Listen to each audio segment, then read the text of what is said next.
Hi again then guys, and welcome to of course another speed build for GT Sport on Route X in particular, and this is a car which I love to use because despite the fact that you would expect it to be quick on a certain level, being of course an LMP car, people are always surprised by just how quick this is, because it's not a Vision GT, which again people would expect to be quick, but the amount that this can, or the amount faster that this is compared to something like a supercar, is remarkable now compared to Gran Turismo 6, where it was kind of on par with a lot of them.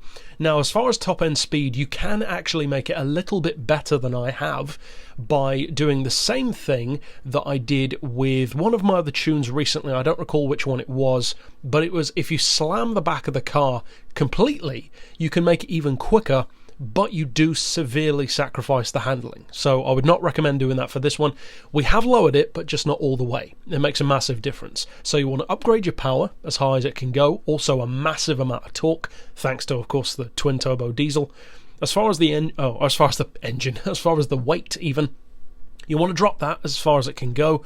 Traction control, of course, is down to you. I would recommend having it turned off. Super soft tyres, of course, they give you the most grip.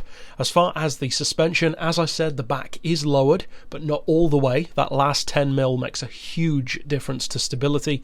And as far as the front, you want that as high as it can go, which makes a huge difference to top-end acceleration as well. As far as the frequency, you want that as low as possible, which makes it very jittery, but you would be shocked at a side-by-side comparison of how much quicker it makes the acceleration. It really is shocking compared to having the springs stiffer.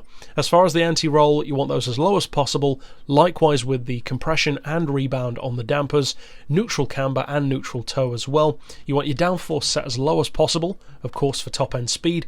As far as the diff, I've opted for the highest initial torque and acceleration, as you can see, the lowest braking, and feel free to change that up if you want to, try something else.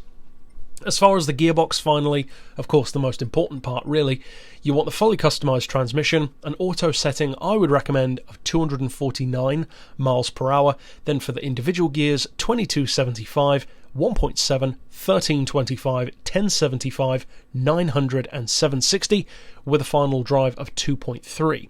Now if you want even more slipstream potential so that you can take it even faster behind other cars like Vision GTs for instance, then you could drop the final drive even lower, like to 2250 or even 2.2, but it won't necessarily cruise as fast on its own. So you need to bear that in mind. So of course you could drop the back end even more if you just want to use it as a drag car, but I would strongly dissuade you from doing that if you plan on taking corners, because it's almost undrivable. It's so heavy that you just smack into the wall.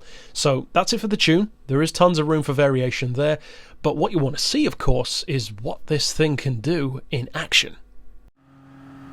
Now, of course, as I said, it's always going to be quick for acceleration, and one of the biggest advantages that both formula cars and prototypes have is that they are that much quicker for acceleration than a road car, even a hypercar or a supercar can be, because having that even minimal amount of downforce, having the lower weight, being built to take stuff like racing tyres to begin with, it just makes it a more honed in experience. It's designed to go quickly, even more so than a hypercar is.